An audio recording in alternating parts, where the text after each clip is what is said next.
श्री शिवाय नमस्तु भीम हर हर महादेव। स्वागत है आपका हमारे चैनल एस्ट्रो ओम पर। दोस्तों, आप सभी लोग जानते हैं कि वैशाख का महीना चल रहा है और इस वैशाख के महीने में पड़ने वाली संकष्टी चतुर्थी के दिन आप लोगों को 7 काले तिल के दाने और 1 काली मिर्च वाला उपाय जरूर करना चाहिए। दोस्तों, एक बार फिर से संकष्टी चतुर्थी का बहुत ही पवित्र दिन आने वाला है। पूज्य गुरुजी कहते हैं कि आपको सिर्फ 7 काले तिल के दाने और 1 काली मिर्च से ये बहुत ही अचूक उपाय करना है। देखिए, संकष्टी चतुर्थी के दिन किया गया ये उपाय न सिर्फ गणेश जी को बल्कि शनि देव को भी प्रसन्न करेगा और हमारे महादेव को भी अत्यधिक प्रसन्न करेगा। ये उपाय आपके जीवन के कष्टों को समाप्त करते हुए कर्ज की समस्या को भी धीरे धीरे खत्म कर देगा। तो जानते हैं इन खास उपायों को, लेकिन उससे पहले एक प्रार्थना। अगर आप चैनल पर नए हैं तो कृपया हमारे चैनल वास्तविक जानकारी को सब्सक्राइब अवश्य करिए। देखिए, सबसे पहले तो आप लोग ये जान लीजिए कि जब हम काले तिल शिवलिंग में समर्पित करते हैं तो ये काले तिल हमारे पापों का क्षय करता है, यानी जाने अनजाने जो भी हमसे पाप हुए हैं उनका नाश करता है। और साथ ही साथ अगर कर्ज की वजह से हमारे जीवन में बहुत दिक्कत चल रही है, बहुत परेशानी चल रही है, तो उससे भी हमें बहुत ही जल्द मुक्ति मिलती है। अब देखिए, इस उपाय के लिए को सबसे पहले जरूरत पड़ेगी 7 काले तिल के दानों की।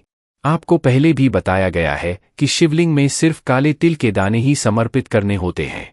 सफेद तिल भगवान विष्णु में समर्पित किए जाते हैं, इसलिए आपको सिर्फ 7 काले तिल के दाने ले लेने हैं। फिर इसके बाद आपको ले लेना है 1 काली मिर्च और साथ ही साथ आपको एक तांबे के पात्र में या स्टील के पात्र में जल ले लेना है। देखिए, गुरुजी कहते हैं कि आप लोग शिवलिंग में अगर रोज काले तिल ना समर्पित कर पाएं तो कोई समस्या नहीं, लेकिन एक काम जरूर किया करें कि शनिवार के शनिवार शिवलिंग के ऊपर थोड़े काले तिल जरूर समर्पित किया करें। अगर आप सिर्फ प्रत्येक शनिवार को काले तिल शिवलिंग के ऊपर समर्पित कर रहे हैं तो आपके जीवन से बहुत सारी बाधाएं तो ऐसे ही समाप्त होना शुरू हो जाएंगी।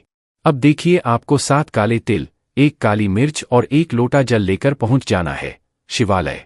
शिवालय पहुंचकर उत्तर दिशा की तरफ मुख करके आपको बैठ जाना है।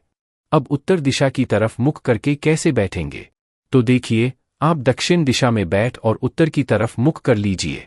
गुरुजी ने अपने शिव महापुराण की कथा में बताया कि अगर आप दक्षिण दिशा में बैठकर उत्तर की तरफ मुख करके शिवलिंग की पूजा अर्चना करते हैं तो आपकी जो मनोकामना महीने भर में पूरी होने वाली होती है वो मात्र दक्षिण दिशा में बैठकर पूजन करने से 15 दिन में ही पूरी हो जाती है।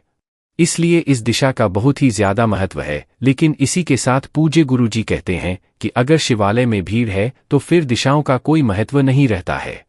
फिर आप ऐसी स्थिति में दिशा में बैठकर पूजा कर सकते हैं। अब आपको शिवलिंग के सामने बैठकर 7 काले तिल के दानों में से एक काले तिल का दाना उसी 1 लोटे जल में डालते जाना है। सबसे पहले 1 काले तिल का दाना डालिए और श्री शिवाय या नमः शिवाय बोलिए। फिर दूसरे काले तिल का दाना डालिए और नमः शिवाय या श्री शिवाय नमः बोलिए। ऐसे करते करते आप 7 काले तिल के दानों को उस जल में डाल देंगे। लेकिन ये कार्य आपको शिवलिंग के सामने ही करना है। अब ये जल ने 7 काले तिल डालकर तैयार किया है, इसको धीरे धीरे शिवलिंग के ऊपर समर्पित कर देना है। लेकिन ध्यान रखिएगा कि जल समर्पित करते समय आपको लगातार श्री शिवाय नमस्ते ब्रह्मा मंत्र का जाप करते रहना है। जल समर्पित करने के बाद बाबा से अपने जीवन में चल रही समस्या को दूर करने के लिए प्रार्थना करनी है। आपके जीवन में जो भी कर्ज की समस्या चल रही है उसको दूर करने के लिए बाबा से निवेदन करना है। अब देखिए, ये जल में पड़े हुए काले तिल जब आप शनिवार के दिन शिवलिंग में इस विधि से समर्पित करते हैं तो इससे हमारे महादेव तो प्रसन्न होते ही हैं और साथ ही साथ शनि देव भी प्रसन्न होते हैं, जिससे हमारे जीवन में जो भी कर्ज को लेकर समस्या चल रही है उससे हमें धीरे धीरे छुटकारा मिलना शुरू हो जाता है। इसके बाद आपके पास जो 1 काली मिर्च है उसको आप अपने दाहिने हाथ यानी राइट हैंड में ले लेंगे और शिवलिंग के ऊपर रखते हुए भोलेनाथ से प्रार्थना करेंगे कि हे मेरे महादेव, मेरे शरीर में जो भी नजर या ऊपरी हवा की कोई समस्या चल रही है या फिर जो भी काम में जाता हूं और किसी व्यक्ति विशेष की वजह से या किसी की नजर या बुरी दृष्टि की वजह से वो कार्य पूरा नहीं कर पाता हूं, तो इन सभी समस्याओं से मुझे बाहर निकालने की कृपा करिए। कुछ ऐसी आप महादेव से प्रार्थना करते हुए ये 1 काली मिर्च शिवलिंग के ऊपर समर्पित कर देंगे यानी रख देंगे। पूज्य गुरुजी ने कहा कि आप ये उपाय सुबह से लेकर रात तक किसी भी समय कर सकते हैं। आपके पास जब भी समय हो तब आप शिवालय जाकर ये उपाय कर सकते हैं। गुरुजी ने कहा कि कर्जा मुक्ति के लिए ये उपाय किसी भी शनिवार को कर सकते हैं। अगर आप कर्जे की समस्या से बहुत ज्यादा परेशान हैं, तो फिर आप 5 शनिवार लगातार इस उपाय को कर सकते हैं। इसी के साथ पूज्य गुरुजी ने एक बहुत ही विशेष बात बताई। गुरुजी ने कहा कि जब भी आप लोग शिवलिंग की पूजा करने शिवालय जाते हैं, तो आपको हमेशा ये ध्यान रखना चाहिए कि हम सिर्फ भगवान शंकर की ही नहीं बल्कि भगवान शंकर के साथ साथ भगवान गणेश की, श्री कार्तिकेय की, माता पार्वती की और इसी के साथ साथ समस्त देवी देवताओं की भी पूजा करते हैं, क्योंकि सब शिवलिंग में ही विराजमान होते हैं, शिवलिंग के ही आसपास इनका स्थान होता है। इसलिए आप जब भी शिवलिंग में जल समर्पित करने जाएं, तो आपके मन में यही भाव होना चाहिए कि आप समस्त देवी देवताओं की पूजा कर रहे हैं। अब बात करते हैं पूज्य गुरुजी के उस दूसरे उपाय की। पूज्य गुरुजी ने कहा कि ये उपाय आप अपनी धन, दौलत और समृद्धि में वृद्धि करने के लिए कर सकते हैं। यानी अगर आपके जीवन में धन की कमी की वजह से बहुत सारी समस्याएं चल रही हैं, तो आप इन समस्याओं को दूर करने के लिए ये उपाय करें। या फिर अगर आपका बच्चा पढ़ने में कमजोर है, उसकी बुद्धि का विकास पूर्ण रूप से नहीं हो पाया है, वो याद किया हुआ बहुत ही जल्दी भूल जाता है, तो ऐसे बच्चों के लिए माता पिता में से कोई भी ये उपाय कर सकता है।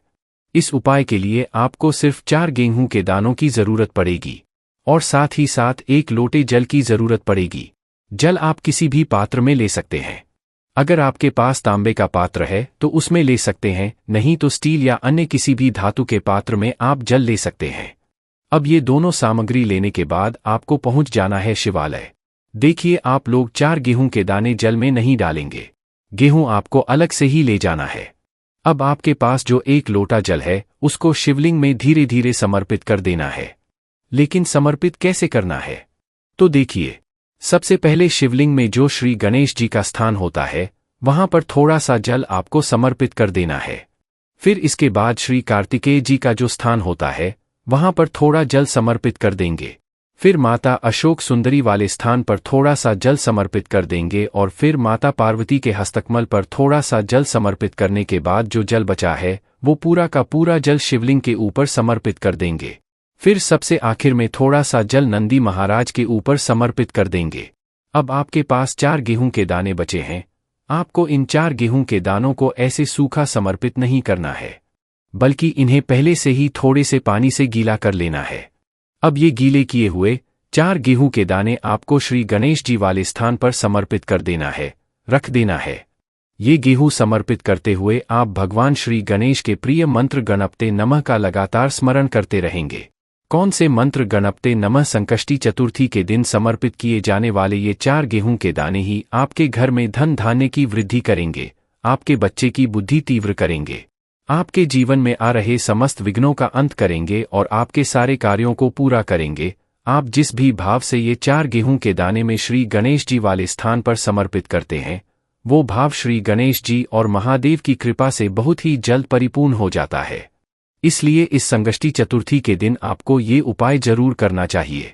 इसी के साथ पूज्य गुरुजी ने अपने शिव महापुराण की कथा में एक बहुत ही विशेष बात और बताई। गुरुजी ने कहा कि जो व्यक्ति कभी भी मंदिर नहीं जाता है, 1 लोटा जल नहीं चढ़ाता है, 1 बेलपत्र शिवलिंग में समर्पित नहीं कर पाता है, या फिर मंदिर के शिखर के दर्शन भी नहीं कर पाता है। गुरुजी ने तो तक कहा कि अगर वो व्यक्ति आज तक किसी पवित्र नदी में स्नान भी नहीं कर पाया हो, लेकिन अगर ऐसा व्यक्ति भूल से भी शिव महापुराण के पंडाल में बैठकर सिर्फ 10 मिनट की शिव महापुराण की कथा सुन लेता है, तो गुरुजी कहते हैं कि उस व्यक्ति का कल्याण हो जाता है। इतनी अधिक महिमा है इसकी कि शिव महापुराण की कथा के पंडाल में बैठकर सिर्फ कथा सुन लेने मात्र से ही उस व्यक्ति को समस्त तीर्थों में स्नान करने के बराबर पुण्य की प्राप्ति हो जाती है। तो दोस्तों, ये पूज्य गुरुजी के इस संकष्टी चतुर्थी के दिन किए जाने वाले बेहद खास उपाय। बाकी दोस्तों, इस उपाय करने में अगर आपको कोई भी दिक्कत समस्या आती है तो कमेंट करके पूछ सकते हैं। श्री शिवाय नमस्तु भीयम। हर हर महादेव।